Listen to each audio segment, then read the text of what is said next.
a donné à manger. Ce pays que vous voyez, c'est ce pays-là qui nous a donné de quoi nous vêtir. Ce pays que vous voyez, c'est ce pays-là qui a donné naissance à vos enfants. Ce pays que vous voyez, c'est ce pays-là qui vous a marié. Ce pays que vous voyez, c'est ce pays-là dans lequel vous avez trouvé un refuge, vous avez trouvé, oui, une terre d'accueil. Vous avez trouvé de la nourriture, vous avez trouvé de la joie. C'est ce pays qui vous a donné ce que vous ne pouvez imaginer. Et tout ceci, Ivoirienne. Ce soir, je suis venu vous prêcher la Côte d'Ivoire. Ce soir, je suis venu vous traiter le thème de la Côte d'Ivoire. Côte d'Ivoire, c'est à toi que je veux m'adresser ce soir. Pourquoi? Parce que tu as de la valeur, tu as de l'estime aux yeux de Dieu. Écoute ceci, l'autre fois nous étions là, nous allons parler. Côte d'Ivoire, Jésus t'étend la main. Aujourd'hui, il ne s'agit pas d'une main tendue de la part de l'Éternel, mon Dieu, mais il s'agit de te dire, Côte d'Ivoire, ton Rédempteur, celui qui t'a racheté est vivant, celui qui t'a racheté est puissant, celui qui t'a racheté est Côte d'Ivoire, tu as de la valeur, Côte d'Ivoire. Ce pays que vous voyez a une superficie de 322 462 km². Oui, vous pouvez constater cela. Avec sa forme, oui, une forme spectaculaire. Elle ressemble à la forme renversée de la France. Ce pays, je vous dis la vérité, nous sommes à l'opposition de certaines choses. Il y a beaucoup de choses qui se passent dans cette belle nation, la Côte d'Ivoire. Et vous voyez la couleur de notre nation, la couleur du moins de notre drapeau, l'orange, le blanc et le vert. Chaque couleur a une valeur dans le monde spirituel. Le fruit du hasard n'a pas été venu dans la Côte d'Ivoire. Dieu a fait quelque chose de grand, de remarquable pour ce pays. C'est pour cela ce soir, j'aimerais que tous unis, nous soyons unis comme une seule personne et demander à Dieu quelque chose. Écoute ceci. Nous étions là, nous avons écouté le message sur la Côte d'Ivoire. Nous avons compris l'origine de la Côte d'Ivoire. Nous avons entendu parler de l'alliance de la Côte d'Ivoire. Et beaucoup de choses. C'est pour cela ce soir, je voudrais te dire, Côte d'Ivoire, ton Rédempteur est vivant. Amen. Côte d'Ivoire, ton Rédempteur est vivant. Qu'est-ce qu'on appelle le Rédempteur? Côte d'Ivoire, qu'est-ce qu'on appelle le Rédempteur? Un Rédempteur, c'est quelqu'un qui t'a racheté. C'est ton racheteur, alléluia. C'est quelqu'un qui t'a libéré, c'est ton libérateur, Côte d'Ivoire. Ton sauveur. Écoute ceci, Côte d'Ivoire, tu as du prix aux yeux de Dieu. Nous étions là la semaine passée, du moins c'est ça. La semaine passée. Et les choses ont été annoncées. Dans les visions, nous avons vu beaucoup de choses. Il était prévu beaucoup de guerres. Même la guerre civile, tout cela a été annoncé dans les prédications. Nous avons entendu parler beaucoup de choses. Ça devait arriver. Et même le mardi était annoncé comme un jour calamiteux. Mais Côte d'Ivoire, tu as subi quelque chose de glorieux. Ton Dieu ne t'a pas oublié. Ton Dieu ne t'a pas abandonné. Regarde, la Côte d'Ivoire est un pays glorieux. Quand on parle de la Côte d'Ivoire, on a déjà défini. On dit côte parce que c'est en bordure des océans, en bordure de la mer. Ça a une occasion, c'est-à-dire c'est le pays enclavé. Donc on s'est donné le nom de la côte parce qu'on borde les océans. Alléluia. Et Côte des Ivoires parce que ce pays en son temps regorgeait beaucoup d'ivoire. Les ivoires, ce sont ce qu'on appelait pour ici, on a dit les dents d'éléphant, les dents qui sortent ici pour qu'on comprenne facilement. Alléluia. Amen. Donc ce sont ces choses-là qui déterminaient le nom de la Côte d'Ivoire. Alléluia. Amen. Donc c'est un pays glorieux. Quand on a défini, on dit en 2009, le nom de la Côte d'Ivoire a failli changer pour devenir pays Ebuni. Ebuni en géologie, pour ceux qui font les mines, ils vont comprendre que Ebuni, ça veut dire terre riche en or. Alléluia. Parce que plus de 60% de la surface de la terre ivoirienne est reconstituée de gisements de or. Alléluia. Je vous dis la vérité parce que dans ce pays, d'ici 2050, il doit y avoir au minimum plus de 35 mines qui doivent être ouvertes dans ce pays. Alléluia. Un pays qui est géologiquement riche, un pays qui est industriellement riche, un pays qui a eu beaucoup de valeurs, beaucoup de caractéristiques, beaucoup de choses attrayantes. C'est un pays qui est glorieux dans toute sa quasi-totalité. Mais la Côte d'Ivoire a oublié que celui qui lui a donné cette valeur, cette qualité, c'est l'Éternel, son Dieu. Car cette nation n'a pas vu comment s'est formée, c'est justement ses ressources minières. Je te dis la vérité, Côte d'Ivoire, tu es béni de l'Éternel, ton Dieu. Ton Dieu ne t'a pas abandonné. Regarde la surface de ton sol. La surface de ton sol est productive. Pourquoi? Parce que l'Éternel a porté un regard favorable sur toi. Côte d'Ivoire, tu n'as pas plus de valeur que les autres nations. humilié, qu'aujourd'hui tu es brisé et tu es envié par les autres nations. Mais écoute ceci, Côte d'Ivoire, dans ton amour pour que ton Dieu ne t'abandonne pas, dans l'amour de ton Dieu pour toi, pour que ton Dieu continue à t'élever, Côte d'Ivoire, il faut que tu reviennes à lui, ton Dieu. Amen. Je te dis la vérité. Oui, Côte d'Ivoire. J'étais heureux quand je suis rentré dans ce jour du vendredi. J'ai dit, voilà, les choses annoncées ont été vaincues. L'Éternel a délivré ma nation. Mais pendant que j'étais dans la joie, l'Éternel me dit, écoute ceci, Côte d'Ivoire. Ce n'est qu'un report. J'ai dit, pourquoi? Un report. Un report. Et j'ai dit, mais, donc ça veut dire que nous n'avons pas encore fini le travail. Oui. Il faille que nous continuions à intercéder. Nous ne sommes pas encore arrivés. Il faille que nous demeurons encore en prière.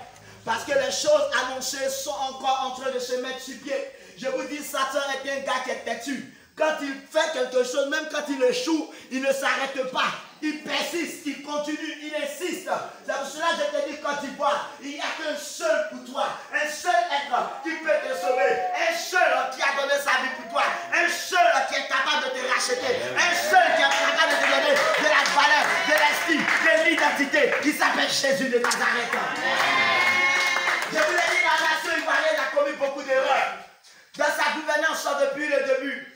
La source de la crise ivoirienne a été annoncée, a été déjà dite depuis ce qui était dans la semaine où nous avons traité le thème de la Côte d'Ivoire. Nous sommes allés jusqu'à la source un peu et nous avons essayé de remonter. Alléluia. Ça ne sera pas l'objet de notre enseignement, de notre prédication. Alléluia. Nous allons prendre notre Bible dans le livre d'Amos chapitre 7. Et à partir du livre d'Amos, nous allons élever la voix vers l'Éternel, notre Dieu. Pourquoi? Parce que pendant que je priais, l'Éternel encore me fit voir quelque chose.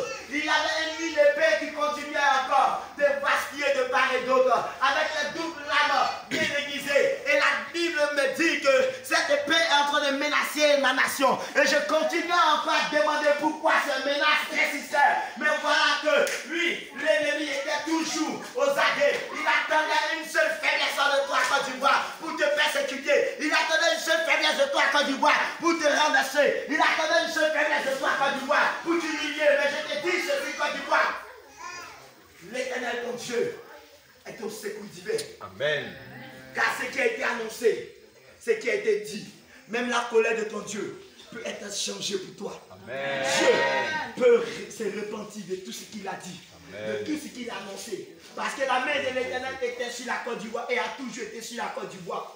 Mais à cause du péché, à cause de la désobéissance, à cause de l'abomination, à cause du mépris pour nous de l'étranger, à cause de l'orgueil, à cause de l'animosité, à cause de plusieurs mauvaises choses qui se sont passées dans ce pays, je te dis, Côte d'Ivoire,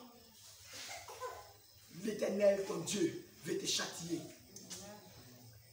Et quand j'ai demandé à l'Éternel pourquoi ma nation, il dit laisse. Quand je ne le ferai pas, ils diront qu'il n'y avait rien, les prophètes ont menti. Les prophètes se sont trompés. Ils ne se sont pas trompés, ils n'ont pas menti.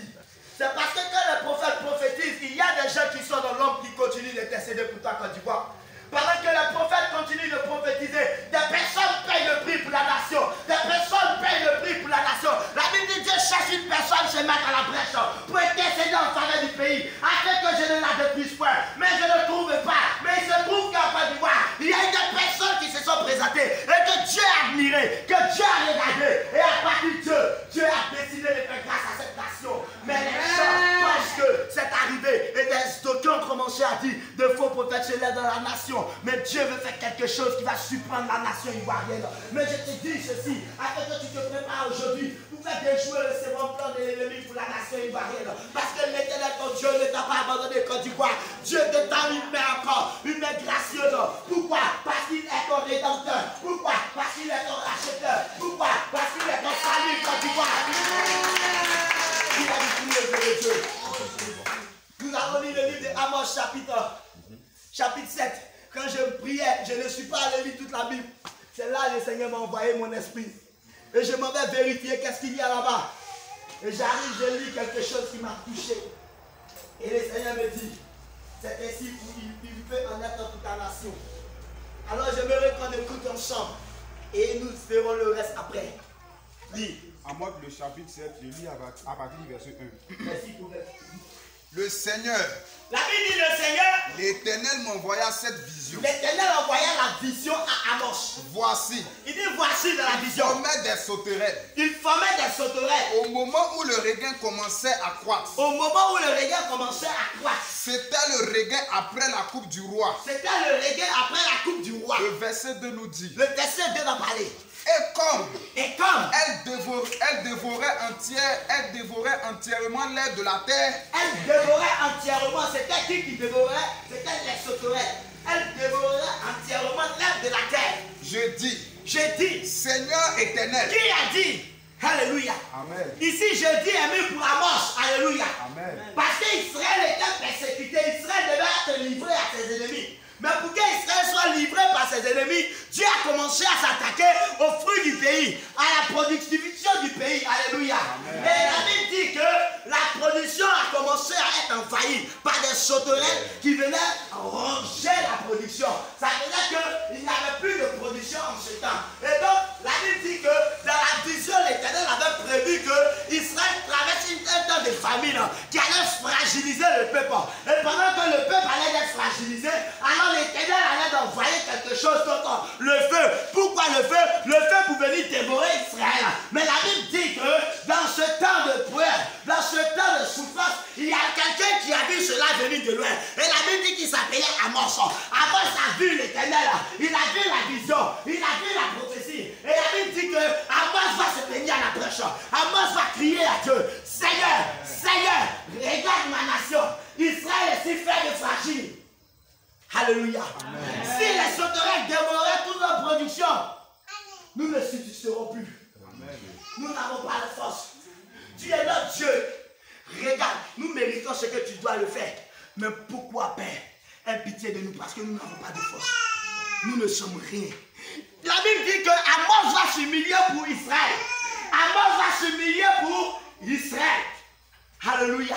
Amen. Amos va demander la clémence de Dieu pour Israël. Continue, frère. Je dis, Seigneur éternel. La Bible dit, Amos va dire, Seigneur éternel. Pardonne donc. Pardonne donc. Comment Jacob subsistera-t-il? Comment Jacob subsistera-t-il? Quand on dit Jacob ici, Jacob le nom veut dire supplanter, c'est-à-dire trompeur, c'est-à-dire usurpateur. Et la Bible dit que Jacob, le nom de Jacob, lui a été changé par l'Éternel. La Bible dit que l'Éternel va donner un nouveau nom à Jacob, qui est Israël, qui va donner le nom des fils d'Israélite. Alléluia. Amen. Et donc, l'Éternel va parler à Jacob, c'est-à-dire à Israël. Et donc, ici, Amos va voir cette vision et Amos va dire, mais Seigneur, si cela arrive, c'est la calamité. Comment Jacob, c'est-à-dire Israël, subsistera-t-il? Comment? Question que Amos crie à Dieu. Amos revoit l'épreuve. Amos voit la difficulté. Amos voit la réalité. Donc Amos se met à la brèche et continue à intercéder en faveur du pays. Continue. Car il est si faible. Il dit, Israël est si faible. Regarde ma nation. On accouche, nous les Ivoiriens. On tape la patrie sur tous les réseaux sociaux. On est premier à faire le buzz. Mais en réalité, on est les plus fragiles. De cœur, on est les plus fragiles. De comportement, on est les plus fragiles. On est les premiers qui, lorsque ça va commencer, on va se mettre la tête en bas du lit. Je vous dis la vérité. La Côte d'Ivoire est fragile. La Côte d'Ivoire est si faible. On pense qu'on a une armée, mais je vous dis qu'on n'a pas une armée. Car nos soldats ne sont que des usurpateurs, des voleurs. Ne sont que des personnes qui se mettent là pour faire que ce qu'on appelle, oui, prendre je peux dire le bien des gens. Ils ne sont que là pour monnayer les services. Ils ne sont que là pour raqueter au poste dans les corridors, dans tous les endroits. Ils ne sont pas là pour surveiller la nation. Ils sont là parce qu'il manquait du boulot dans le pays. Donc ils se sont présentés là-bas avec encore corruption et de deux admis par corruption. Et ils travaillent sur la corruption, il continue de vivre dans la corruption. Quand tu vois qu'il n'y a pas d'armée, écoute, il n'y a personne qui te défend, il n'y a personne qui te soutient, il n'y a personne sur qui tu vas compter. Regarde les chats que tu vois, les personnes à l'intérieur sont en train de trembler de peur, ils tremblent de trouille parce que l'épreuve est lourd à porter. Quand ça va commencer, ils vont devenir civils tous. Je te dis la vérité. L'Éternel seul est celui à quelle fois pour toi, tu vois. Continue, frère. L'Éternel se repentit de cela. La Bible dit que quand Amos va voir cela, Amos va crier pour dire Israël est faible. Amos va dire à l'Éternel, c'est vrai, tu peux faire cela. Mais le pays que tu vois et puis ils pensent qu'ils sont forts là, c'est leur orgueil. Sinon, en réalité, ils vont rire. Et la Bible dit que quand l'Éternel va voir la sincérité du cœur d'Amos, l'Éternel va faire quoi, frère Rémi? L'Éternel se repentit de cela. L'Éternel se repentit de cela. La Bible dit que l'Éternel va annuler la malédiction qui était destinée à Israël. L'Éternel va annuler le châtiment d'Israël. Quoi qu'Israël l'avait mérité. Mais la Bible dit que la voix d'un homme a porté pour toute une nation. Alléluia. Combien plus la voix de nous qui sommes rassemblés ici ne porterait-elle pas pour notre nation la Côte d'Ivoire? Continue, frère. Cela n'arrivera pas, dit l'Éternel. La Bible dit que l'Éternel va se repentir et cela n'arrivera pas. Continue, frère. Le Seigneur, l'Éternel, m'envoya cette vision. Il envoyait encore une autre vision. Voici. Il dit voici. Le Seigneur, l'Éternel, proclamait le châtiment par le feu. Il proclamait le châtiment par le feu. Il décidait cette fois-ci. Parce que quand il a décidé d'épargner Israël, Israël ne s'est pas repenti. Israël est resté orgueilleux. Israël a encore gonflé d'orgueil. Et Israël a continué à se frapper la poitrine. Israël s'est livré à la prostitution. Israël s'est livré à la corruption. Israël s'est livré à la idolâtrie. Israël s'est livré à toute forme de péché. Et l'Éternel va décider. Il va dire donc la première annonce, la première fouet que j'ai lancée pour Israël ne lui a pas servi de leçon. C'est comme cela Côte d'Ivoire. En 2000, tu as été persécuté. La persécution ne t'a pas suivi, ne t'a pas donné de leçons, ne t'a pas suivi de témoignages pour que tu reviennes à l'Éternel ton Dieu. En 2010, encore tu as été frappé, tu as été secoué légèrement. Et tu n'as pas compris qu'il fallait revenir à l'Éternel ton Dieu. Car il n'y avait que celui-là seul qui se présentait comme ton secours Côte d'Ivoire. Il a mis dans toi Côte d'Ivoire un carré dans tes dents. Et aujourd'hui tu souffres, tu as mal ton corps, souffre, ta tête est malade Côte d'Ivoire. Et aujourd'hui tu te demandes comment faire pour enlever le carré, comment faire pour te délivrer de la souffrance, comment faire pour te délivrer des épreuves à venir. Et tu te lamentes Côte d'Ivoire. Je te dis la vérité, l'Éternel est celui qui peut t'enlever la carie. Et non toi-même, parce que Côte d'Ivoire, en le faisant, tu resteras dans tes problèmes. En le faisant, tu resteras dans ta souffrance Côte d'Ivoire. Je te dis la vérité, il est le seul qui se présente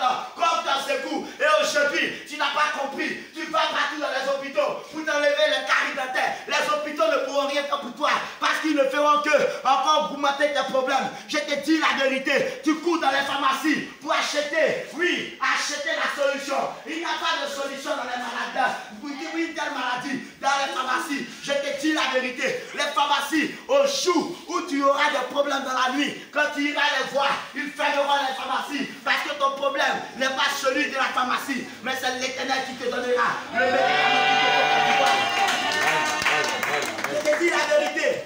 Écoute ceci quand tu vois.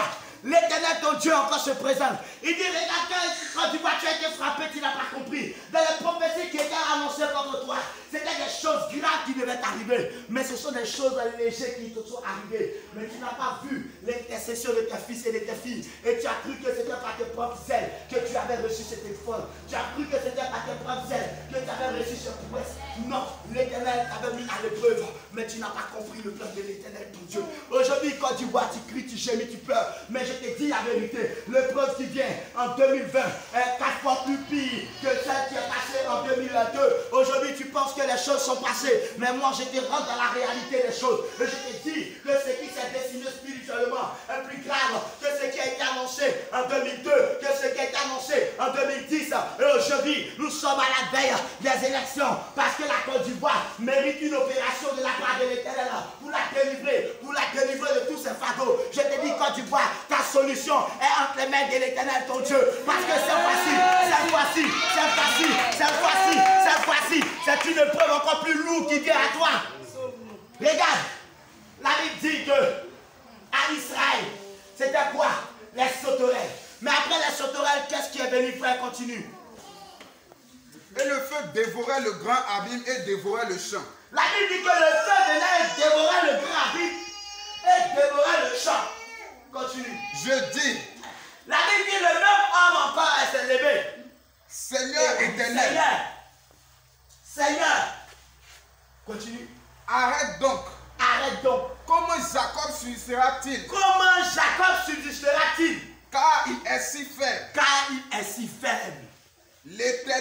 repentit de cela. Et la Bible dit, l'Éternel se repentit encore de cela.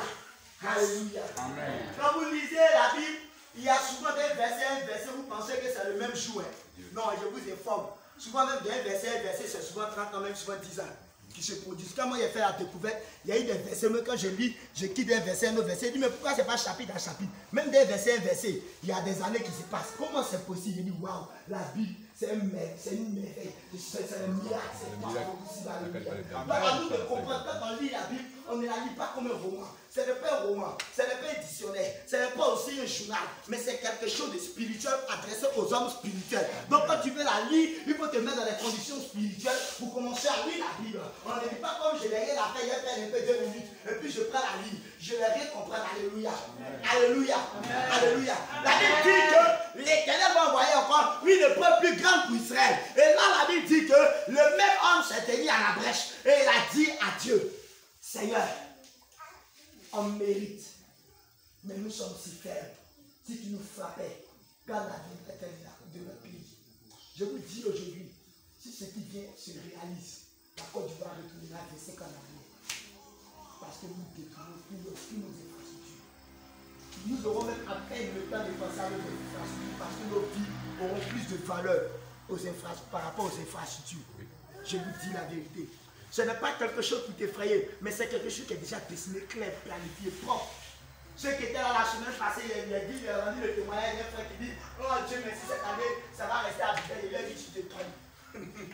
Ce que j'ai vu, ce n'est pas l'Abidjan, c'est le pays qui est secoué. Quand tu vois, c'est à toi l'Éternel te parle. Je te dis aujourd'hui, ta prière en tant que fils ivoirien, ta prière en tant qu'ivoirienne, ta prière en tant que résident de ce pays, a la capacité de changer le cours de l'histoire de la nation. Je te dis ceci, tu n'as pas besoin de voir avant d'y croire, tu as besoin d'intercéder pour que cela n'arrive pas. Parce que quand tu verras, ça sera déjà trop tard. Quand tu verras, tu seras dans la brousse. Quand tu verras, tu seras déjà dans les champs. Quand tu verras, tu seras déjà en train de brûler des larmes, en train de te poser des questions parce que la Côte d'Ivoire sera frappée. Je te dis la vérité. La réalité, c'est que la nation va être secouée. Le secousse qui vient, c'est nous dire la vérité. C'est la pire qu'un tremblement de 2,1 MHz. C'est un tremblement de puissance avec une force extraordinaire. Je te dis la vérité. Il faut que tu sois accroché. Accroché à qui? L'Éternel ton Dieu. Car c'est lui qui est la fondation de la nation ivoirienne.